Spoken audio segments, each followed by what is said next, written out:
Welcome to Daytime Ottawa here on Rogers TV. The Ottawa Senators kick off their season tonight against the Buffalo Sabres.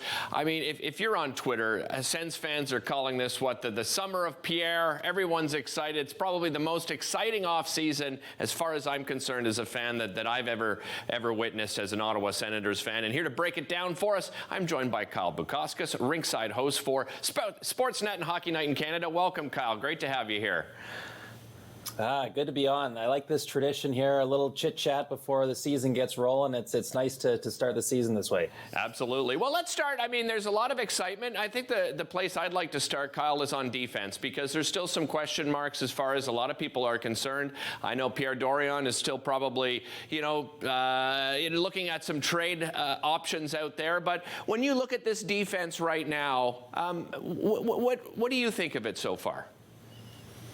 Well, it's probably the biggest question mark they have going in, right? Like, every team has weaknesses, and if you're to look at Ottawa right now, that's probably the biggest one, and just the depth on the blue line. And so it's quite remarkable how Jake Sanderson has seemed to adapt to the NHL game so smoothly. Mind you, it is preseason. It'll be a different level tonight down in Buffalo. But, I mean, even DJ Smith saying recently that he feels he's already become one of their better defenders, right? Like, this was a guy that had some really nice touch offensively at the University of North Dakota with how he was able to walk the line and get up into the rush when warranted. But he's shown he can defend in his own zone really well, too, and get the puck out rather efficiently. So that's a plus. But no question, I think as you get down into, your 3, 4, and 5, 6, you wonder how much of a workload that the back end can take and how much of an effort it's going to be to keep the puck out of their end for long stretches of the game here. You mentioned the summer of Pierre. He was able to do a lot, and to his credit. But the fact that he wasn't able to bring in a top 4 defenseman underlines how tough those players are to acquire. I fully believe that they're still looking at trying to bring someone in. But, until that day comes, they've got to roll with who they've got. I will say it does look like, a guy like Nikita Zaitsev, who DJ Smith's been very loyal to, he may be a healthy scratch here to open things up. So at least there seems to be a bit of a philosophical shift in terms of how they want to address their back end.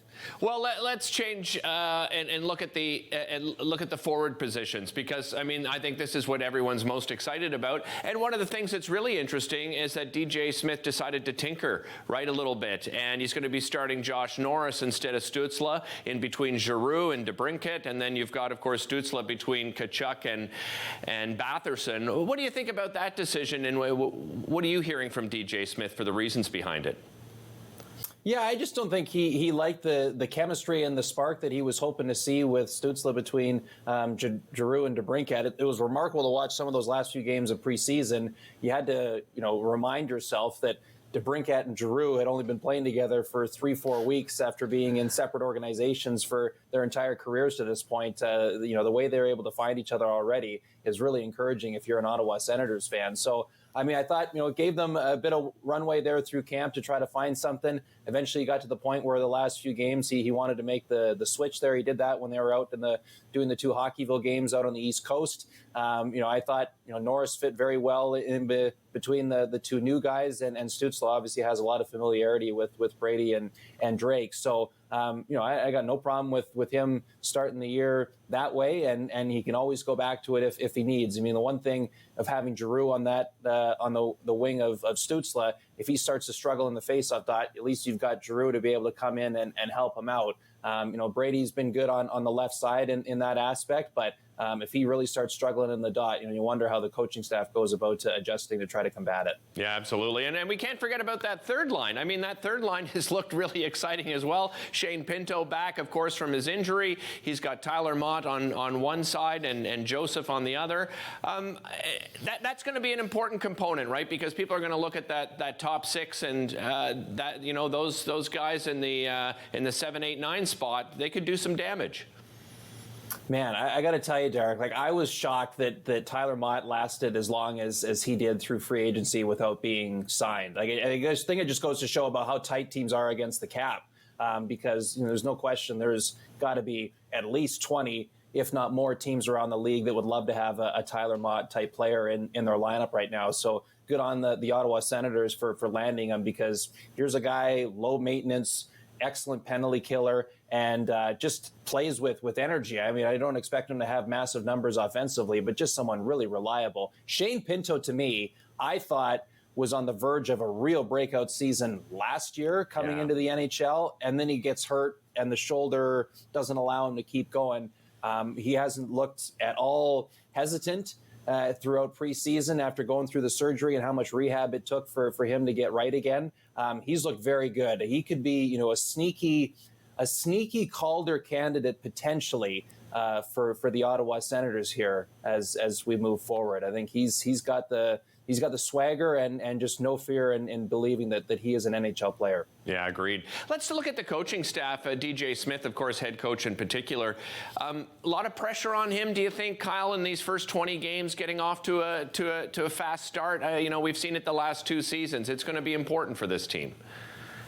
Right. Yeah, I think that's where the pressure lies is just the first 20 games, the first month of the season here, Derick, to at least be in the mix and not be out of it by the time, U.S. Thanksgiving rolls around. I don't believe the Senators are in a situation where this is a playoff or bust type year. If they end up falling a bit short, that there's going to be jobs on the line. But, you look at the way they've started the last couple of seasons, certainly poor goaltending hasn't helped them. They had, one of the first teams that COVID ran through them last fall. Right. Doesn't help at all. But, the fact is they have not been good off the jump, and it's absolutely, submarine any chance of them getting back into the race later on. So that's going to be paramount for DJ and his group. He's finally got, a capable group of forwards that can do some damage offensively beyond just one line.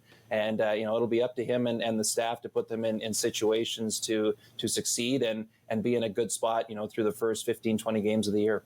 You mentioned goaltending. Let's talk about that. Of course, Cam Talbot out for an extended period. Can Forsberg hold the fort until he comes along? And how many games do we see Hellberg getting in here?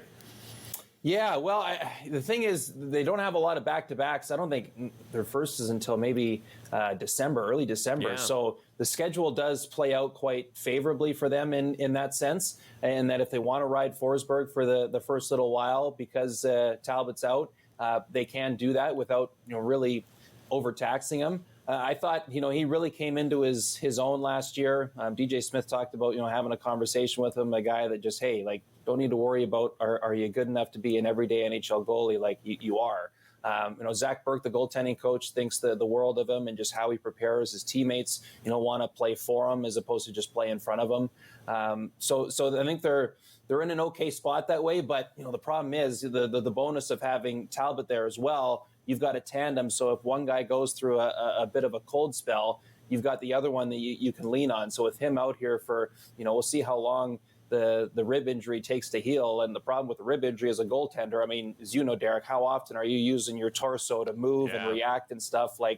You feel an injury like that, certainly for a long while after you think it might be healed. Yeah, Kyle, always a pleasure. I know we'll catch up with you throughout the season. Thanks so much for joining us today. Really appreciate it. We'll be back after this.